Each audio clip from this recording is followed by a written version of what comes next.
नमस्कार भारत।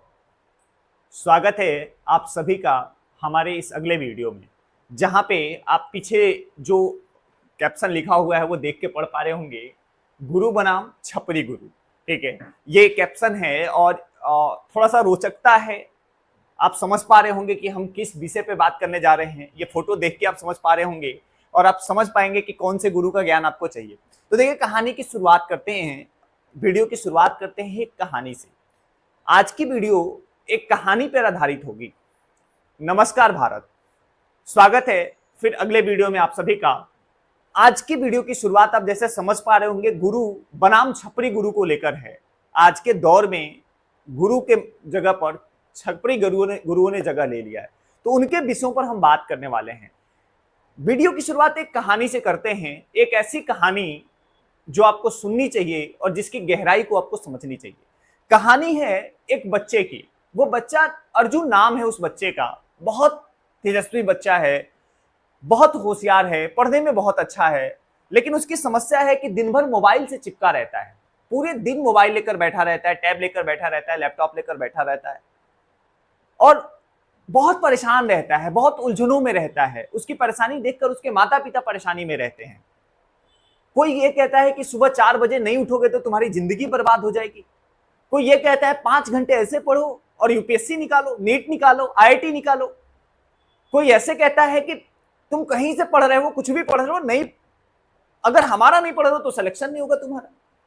कोई ये कहता है कि हम जो पढ़ाएंगे क्वेश्चन वहीं से आएंगे और कहीं तुम्हें पढ़ने की जरूरत नहीं है। कोई ऐसा कह रहा है कि ये नहीं देखा तो समझो फेल हो जाओगे तुम। अब वो बच्चा बड़ा परेशान है। इस चमकती हुई दुनिया में, इस चकाचौंध की दुनिया में वो बच्चा बड़ा परेशान है, बड़ा मायूस है, बड़ा उदास है, बैठा हुआ है।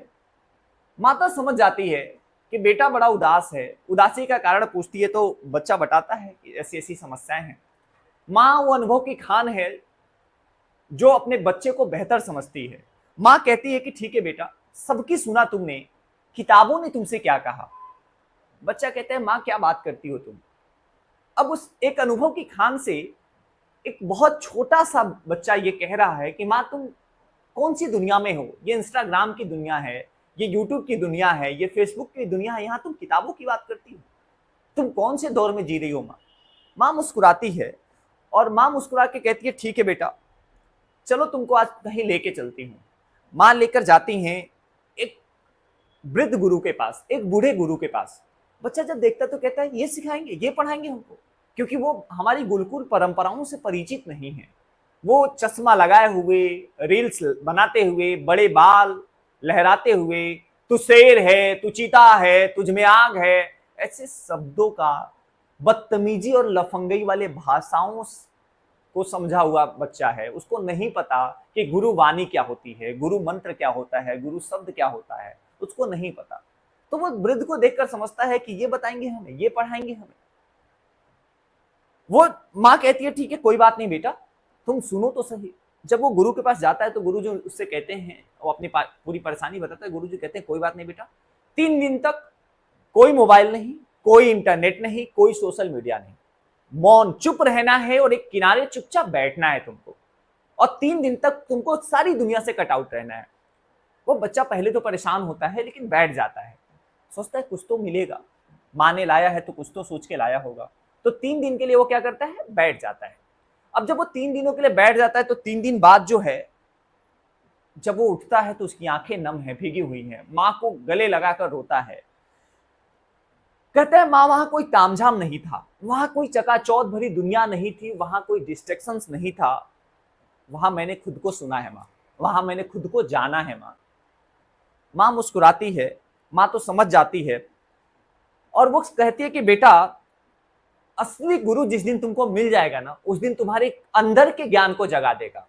और जिस दिन अंदर का ज्ञान जग गया ना, ये बाहरी दुनिया, ये बाहरी दिखावे, ये बाहरी लोग, ये 2 कौड़ी की बातें तुम्हें प्रभावित नहीं कर पाएंगे। क्योंकि जो व्यक्ति अंदर अपनी अंतरात्मा के गुरु से मिल लिया ना, उसको बाहरी दिखावे प्रभावित नहीं कर सकते। और वो बच्चा जो है, वो माँ से वादा करता है और अपने किताबों में अपने पुराने गुरुओं के पास वापस जाता है और अपनी गलती के लिए माफी मांगता है इस समाज से, और फिर वो एक बड़े सभ्य और एक बड़े बेहतर विद्यार्थी के रूप में खुद को स्थापित करता है। ये कहानी हमको क्या बताती है? ये कहानी हमको बताती है कि आज के दौर में गुरु बानी देने वाले गुरु गायब होते से जा रहे हैं और इनके जगह आ रहे हैं छपरी गुरु, जो पिस्टल कैसे लहराते हैं, जो बॉडी कैसे बनाते हैं, जो पैसा शिक्षा बेचकर कैसे कमाते हैं, जो कैसे डर का माहौल बनाते हैं, जो कैसे अंधज्ञान में, जिनको ज्ञान खुद भी नहीं और वो आपको खुद भी घसीटे हुए उस दुनिया में लेकर जाते हैं, आपको उस चकाचौंध की दुनिया से परिचित कराते हैं जहां आप स्वयं खोए हुए, वो स्वयं खोए हुए हैं, आपको भी खोने का डर और भय दिखाते हैं और आप परेशान हो जाते हो। मैं कल भी कहा था, मैं आज भी कहता हूं, भारत का बच्चा सुसाइड नहीं करता। भारत का बच्चा संघर्षों और तपस्याओं में तपा हुआ बच्चा होता है। उसके अंदर भय नहीं है, वो भय मुक्त होता है, वो डर मुक्त होता है। लेकिन आज की शिक्षा पद्धतियों ने कितना कमजोर बना दिया हमारे यहाँ के उन बालकों को, जो एक समय अर्जुन, जो एक समय भगवान राम की परंपरा के थे। आज वो इतने कमजोर और इतने डरे और इतने सहमे हुए हैं। तो देखिए, मैं आपको कुछ बातें बताना चाहता हूं। बातें ये हैं कि असली गुरु की पहचान कैसे करें। देखिए, जब जिस दिन आपको असली गुरु मिल जाएगा ना, आपकी कमजोरी आपकी ताकत बन जाएगी। आपकी समस्याएं आपको रास्ता देना प्रारंभ कर देंगी। नहीं तो आपके रास्ते ही आपकी समस्याएं बनते जा रही हैं, आपके रास्ते ही आपके समस्याओं में उलझती जा रही हैं। तो अभी जरूरत है भीड़ से अलग होकर सोचने की, उन डरावने और लुभावने टीचरों से दूर जाने की और अपनी गुरुकुल परंपराओं में वापस आने की। आज खोजने की गुरुओं को, जो आपके समाज में हैं, जो आपके कॉलोनी में हैं, जो आपके स्कूलों में हैं, जो सिर्फ अंधा ज्ञान नहीं देते, जो जीवन के संघर्षों में, जीवन के तपस्याओं में आपके साथ तपते हैं, आपके साथ लड़ते हैं और आपको मजबूत बनाते हैं।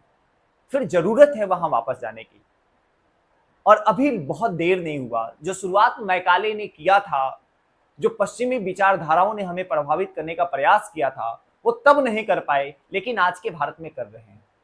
और आज के माता पिता भी उतने ही जिम्मेदार बनते जा रहे हैं जितने कि वो छपरी गुरु। तो अभी समय है, संवरो, रुको, समझो और जानो कि ज्ञान कहाँ है, अंधकार कहाँ है। आप अनजाने में अपने बच्चे को अंधकार की तरफ लेके जा रहे हो। जिसके पास अनुभव नहीं है, एडिटिंग है। वो उन गुरुओं के पास अनुभव नाम की चीज नहीं है, उनके पास क्या है? एडिटिंग है। वो एडिटिंग के थ्रू अपनी बातों को कह रहे हैं। वो आपको कंफ्यूज करते हैं, आपको इंस्पायर नहीं करते। कंफ्यूजन्स को आपके सामने लेकर आते हैं, इंस्पायरेशन को आपके सामने लेकर नहीं आते। वो डराते हैं आपको, कमजोर बनाते हैं आपको। अभी भी वक्त है, उठो, जागो और सोचो।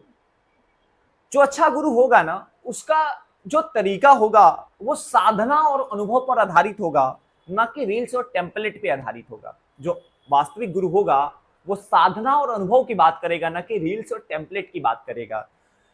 जो असली गुरु होगा ना, उसका लक्ष्य आपको आत्मनिर्भर बनाने का होगा, न कि फॉलोअर्स और रील्स में लाइक्स और सब्सक्राइब बढ़ाने का होगा।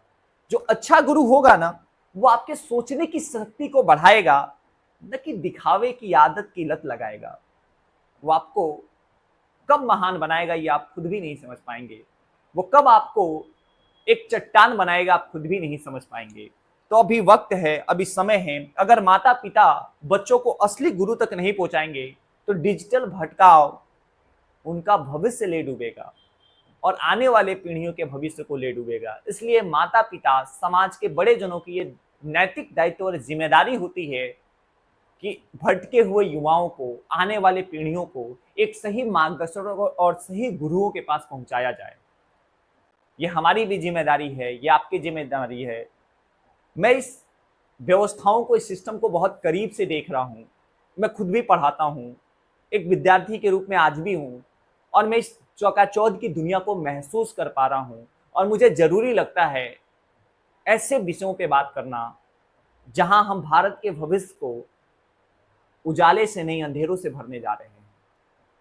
उम्मीद करता हूं ये सोचने वाला विषय है। आप सोचोगे, जानोगे, समझोगे और फिर हमारे उन गुरुकुल परंपराओं पर वापस आओगे, जिसे दुनिया भले ही ट्रेडिशनल कह दे, हम ट्रेडिशनल हैं, हम वैसे ही हैं, लेकिन हम दिखावे से हटकर विश्वगुरु बनना आता है। हमें दिखाना आता है कि वेद के ज्ञान यहाँ हैं, बुद्ध यहाँ हैं, गीता यहाँ है, राम यहाँ है। यह हम बताएंगे। दुनिया जब जंगलों में रहती थी, हम वेदों को, शास्त्रों को लिखा पढ़ा और कंठस्थ किया करते थे। इसलिए ये समय है कि फिर से हम उन परंपराओं पर वापस जाएं और फिर भारत को विश्वगुरु बनाने में अपनी एक महत्वपूर्ण भूमिका निभाएं। धन्यवाद। इन्हीं बातों के साथ जो है आपका सहयोग, आपके समर्थन की अपेक्षा करते हुए मैं समाप्त करता हूं और उम्मीद करता हूं कि अगले वीडियो में फिर इन्हीं टॉपिकों से हमारी और आपकी मुलाकात होगी। धन्यवाद आप सभी को।